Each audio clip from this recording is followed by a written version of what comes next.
Hey everyone, Mike and Aubrey here from Simplify Abroad. We're trying something new tonight. I don't know if it's going to work or not. This video and the next video, we're trying to shoot at night. It has been crazy since we got back from the States. If you guys haven't seen our video yet, we did go a little crazy on the travel this past summer. I think we did 10 countries in 60 days. So again, if you haven't seen those videos, take a look at that. Otherwise, we're going to hop into today's video, which is Morocco, and particularly Marrakech. So in early July-ish, we went to Morocco for a birthday, actually. And it was just a short trip. It was, I think it was 3 days, 2 nights. And it was a true, like, I think we got in at like 8 a.m. or something. So it was truly, we got in early and we didn't leave, till pretty late the next day. But really the big thing that we wanted to kind of touch on was that how we did it, and this is just tip, I guess tip number one, just how we traveled. So again, we went to Marrakech. We decided to stay in an all-inclusive. It was probably 15 minutes, 10 minutes outside of Marrakech, the old city. Yeah. It wasn't too far. It wasn't far from the airport at all. It's like a 15-minute airport drive. It was pretty nice. We got like a 4-star one. We had 2 rooms too. Like, 2 rooms. We couldn't fit. Couldn't fit all of us. Again, yeah, we took 7 of us for this trip. And it was, I would say, probably one of our top. So for sure, like it's a top trip. It was unexpected. I think we're going to like Marrakech that much. But as for the hotel itself, I would say the all-inclusive itself was pretty good. If anyone wants to know, we'll put a link inside here that like where we went. Yeah. It was like a 4-star one, but the big thing was the pool was okay. The kids' activities were pretty good. The rooms are pretty nice. I was actually pretty happy with the rooms. The rooms are actually, the layouts were nice. Yeah, nice too. Layouts. Easy to sleep, however many we need to sleep. Yeah. The biggest thing about this one was by far the food. It was amazing. The food was the best all-inclusive food I've ever had.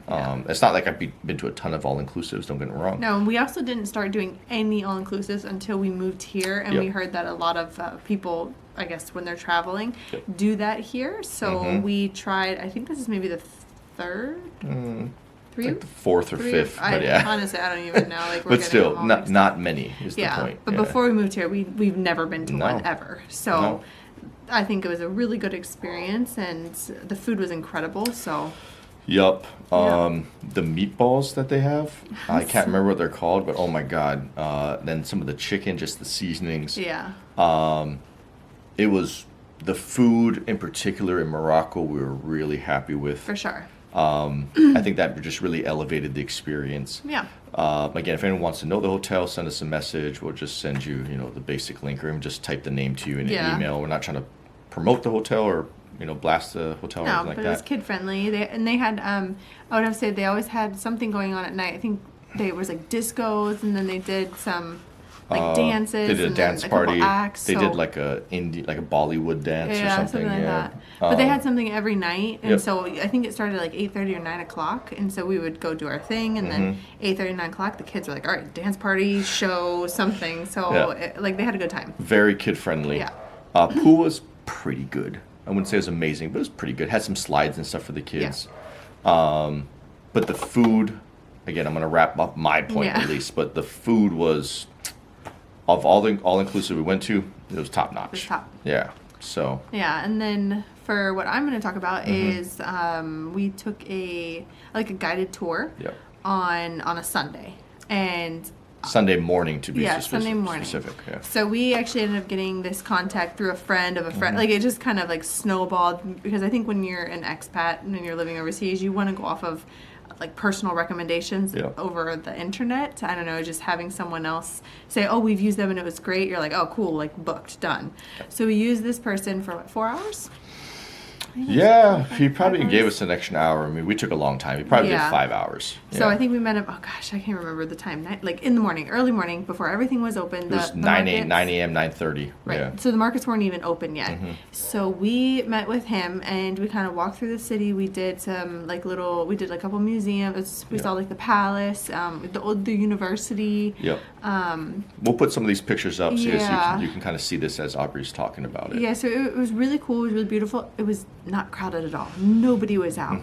And it was even to the point when we started going through the markets, we didn't have to hold our kids' hands. Yep. They obviously weren't running super far ahead of us, but in my mind, when I was thinking when we were going to Marrakech, I was thinking we were each going to have a kid hand in hand. Yep. Just because I just have heard some stories, and I just got a little nervous. Yep. And then going there on a Sunday, I was like, oh my gosh, like this is incredible. It was so peaceful. The guide actually had like chosen it on purpose. He actually told us that. Yeah. He said like Marrakech is, I won't call it a sleepy town, but like they start late basically. So as we were finally leaving with him at 1 o'clock, it finally was picking up. Yeah. So like maybe by 1 o'clock, 50% of the shops were open. Yeah. So it was picking up. You could tell we were like, we were weaving through people. A lot of motorbikes were coming by us, like on the walkways. That's true. So we did have to make sure we were out of the ways, like out of the streets, because they went flying by. So we would have to grab the kids. Yep. And I remember before we left, people were like, "Oh, like watch your kids, like or watch, just in general Personal belongings. Yes, everything. they're gonna grab you." And so I was just like on guard. And the only one time, like a guy kind of just brought our little one over, and we both kind of looked at each other like, oh no. But I think he was more just admiring he actually him. just like petted. He has blonde hair. Yeah. So I think he just started petting his hair. Petting his hair a little bit, and we're like, okay, like we gotta go. We're like, bye. Yeah. But I mean, super harmless. It was totally fine. I think it was just an older person admiring a little child. Yeah. It was nothing. And I think that's really the tip, right? Is like go on an early morning on the weekend. Go with a guide who knows the place. Yeah. Once or twice he stopped. He was speaking Arabic to them. Yeah. He was getting us into places a lot easier. He got us discounts on places. Yeah, and if there was something that we wanted, we told him, hey, we're looking for this, this, and this. And he'd be like, don't go to this shop. He's like, this one's terrible prices. Or he would negotiate for us. So I think having the guide and us not getting scammed because we don't speak the language was very, very helpful. Yep. And again, it was great. It's very similar to the hotel. We're not promoting him or anything, but if you guys want, shoot us an email, send us a comment. We'll get you his contact information. For sure. He speaks English, Arabic. He speaks one more. I feel terrible that I can't was remember it. French? It might be French. Yeah. But he was just very passionate. Yeah. And it was to the point like he made us love his country. Yeah. And so we had no idea. Before we went, we've never been there. We didn't really do any research. Never thought about going to Marrakech or anything. And so it was to the point where like, wow, we feel the love that this man has for his country, that we're like, well, this place is great too. Yeah, enough that we're probably going to go back. Aubrey will touch on that more Yeah. at the end of this video if anyone's interested. But yeah, I mean, his love for his country, the way he described things, he did a great job of keeping it like educational, something fun for the kids. That's true. Educational, something fun for the kids. He did an amazing job. For sure. I cannot recommend this guy enough. Yeah, and, he's great. Again, I'm not going to say his prices or anything in case he changed it, but for an American, any sort of expat or anything like that, they will be very reasonable prices. Let me just tell you that. And it'll be well worth the money you spend. For sure. So, I guess as for me, I actually want to touch on some of the things we did in this guided tour. And from, I guess, my third tip, I love to cook. I wouldn't say I'm amazing at cooking, but I do enjoy cooking. And so one of the big stops I wanted to take, and I know we're going to put this up on the screen right now, is there's these amazing spice shops that they just have spices out. And like you can walk past all the colors, you can smell it, you can grab it. Was this the herbalist? Was it or like the I don't know what pharmacy? to call them. Yeah, no, because it's not it wasn't pharmacy. because it wasn't just spices. Like it was even No, it had stuff for like if your like noses are clogged, you wrap it up and you. Yeah, it wasn't like it was like medicine. Well, it's just spices. how they use all their But even for herbs and spices and everything. But even for clothing, remember, because you can get like the dyes, like the powders from there. It was a really cool place. Yeah, I'm not sure what to call it. We have the video, so you actually can see the place that we're going in. And we have a great video of walking through it. Yeah. But basically, we got to go into this room, and they like tested all these different things for us, and it was incredible. So we spent, God, probably $100 there. And like the cactus oil was by far the most expensive. Which I don't know if it's worth it. We may have gotten scammed a little bit on this one, but everything else but the okay. cactus It's oil okay. was super worth it. And the cactus oil, I guess, is for like anti-aging. I got it from my mom. She was like, touching her face and stuff like that. I don't know. Yeah. But The spices were incredible. So it's basically like a house blend of 35 spices. I paid like $2 a bag of spices for it. Where again, maybe they sell it to locals cheaper, sure, but I wasn't getting ripped off at $10 a bag either, or something like that. And we even got them because they come in nice little little plastic thing in jars. So we got some of our family back in the States and whatnot, and some friends we gave it to. Just something different, I think, to bring home. It was kind of cool. So the spices were awesome. That's the number one thing I want to talk about. The spices, we got pork spices, chicken spices, fish spices. It was incredible. Two, what we actually really enjoyed was we got to see some real basic woodworking stuff and some like secret compartment woodworking that they handmade. It was actually really cool. That was pretty cool. We bought it. We did buy it. We were sold the moment he pushed a button and it was like a jewelry box and then all of the things started opening. Yeah, really like it was like a secret compartment that pops things out the way you organize it. Yeah, well played. Yeah, probably have a picture of that. We'll throw that up here. But lastly, what was actually really cool, the kids actually really enjoyed, was they got to, God, I really don't want to call it the wrong thing. We got to watch them dye in the actual way they dye clothing, fabric, stuff like that there. Yeah. And it's not the huge manufactured way with like the actual, I don't know if I can say that word, sorry. The big thing of water, right? Yeah. With all the certain types of dye and the color and everything, and then them dyeing it, soaking it, wringing it out, hanging it up top, actually. It was just actually really cool. And we actually bought some stuff there too. So the kids actually all got to put like, again, I don't want to call this the wrong thing. I don't know if it's called a turban or the thing that you wear throughout, like when it gets really hot in the desert. So basically you have the little slit of your eyes so that the sand isn't like beating on you and everything. They actually wrapped all our kids in it. One of our oldest son can somehow still do it. I don't know how he memorized it. He loves it. Probably like once a week he'll just walk around the house in his like turban. And underwear. It's always that and underwear. He like ties it himself and he does it. So again, how he kind of made sure it was educational, fun. Really, really cool experience. For me, it was the spices. For the kids, without a doubt, it was the turban.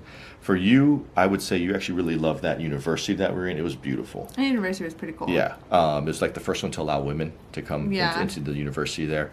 But again, just the guy's love for his country really came through. Really cool. So I'll stop rambling about those things. But again, the spices are just, love it. Love it. And then I think the last thing. Oh, the longer trip. So we loved it so much that we felt we didn't have enough time. I feel like this is like a theme of everything that we do, especially last minute. So we would like to, we asked the guide if he does any other guides or he knows other people, that we wanted to go back for maybe like a 10-day. He recommended 14 days. Yeah. Whether we can squeeze that or not, we're not sure. I think 10 days is more realistic, but we wanted to kind of go into different parts, like say a couple days in Casablanca, and then it was going to go up north. Tangier. Yep, and then it was going to go to like the right. There's like a beach town that's really beautiful, and then like we could desert, and so we wanted to kind of stay like there were mountains, but we wanted to stay a couple days in each location. Yep. He said that if we were to do that, we could pretty much see everything, and then maybe like swing back on into Marrakech. Yeah. But the reason is to fly out of Marrakech. For us, it has a direct flight to Valencia. It's 2.5 hours. It was like $30. Yeah, and I know you can get it cheaper. Yeah. Right? Especially if you do it in advance or pick the days. Like I know it's Ryanair, so it's simple. Yeah. But I think next time we want to go back, it would be probably more fun if we went with like some family or friends, because I think kids would have a little more fun with some playmates going. Well, especially if you're going for a longer trip. Yeah. But for sure, I would love to go back. I would love to use him again, but I don't know if he's able to do that. Well, and I can actually tell you guys this, because I did talk to him a little more in depth than obviously Aubrey did. He doesn't come to Casablanca with you. He has his own person he really recommends. But from there, you get a private bus. I call it a bus. Really, it's like a big Mercedes van that can hold up to like 15 people. They will take you to the next city. Then he'll meet you there. Then he'll take you to the next city. Then they'll actually take you through the desert. And then from the desert, you go to one more city, and then you actually go up into the mountains for a couple days, and then you come back to like Marrakech or whatever. So my understanding was it was like 4 cities, the desert plus the mountains in 14 days. That's why he kind of recommended, so you weren't rushing anywhere.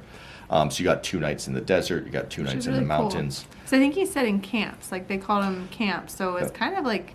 It's like, well, one was like, glamping for sure. It's kind of like just bougie camping, yeah? Like Yeah, I mean, one had a bougie. pool They have, in the middle of a desert. They're like, yeah, it was like an infinity pool in the desert. So I don't know if I would call that camping. They cater all your food to you. Yeah, I don't know. I don't know. But you get to ride camels into the desert wearing Yeah. the stuff, the head stuff. And No, it was really cool. So that's something in our future plans. Obviously, we have an endless and ongoing list right now. So when we get back to that, we would love to do that again. Morocco, we're hoping to do again in the next 2 years, I would say. sure. Especially this longer trip. And it's close and easy. It's easy and flight. It's cheap flight. It's your money goes a lot. Your money goes very far there compared to like That's a true. Switzerland or an Austria. Yes. And so I guess just to kind of wrap it up, I hope this kind of helps people if they're deciding, Marrakech with kids. We were definitely a little nervous. We had a great time. I definitely think taking certain steps like early morning on Saturday or Sunday, getting a personal guide, staying at all inclusive. I think there's ways to simplify it, I guess. And to maximize your experience going there and not making some mistakes that a lot of people that we know made. So maybe we just had a very wonderful experience. Yeah, cannot speak highly enough about Marrakech. Again, if it got crazy at 8 p.m. or something like that, sure, I think it'd be a completely different story. Yeah, maybe just me and Aubrey would go into the markets or something. Maybe. Yeah, like it's I'm sure a completely different experience, but the way we planned it out, we thought it went well. We'd love to share that with everyone. Yeah. And if you guys have any questions, comment below, like, subscribe, and you'll see us in our next video. Yeah. Adios. Adios.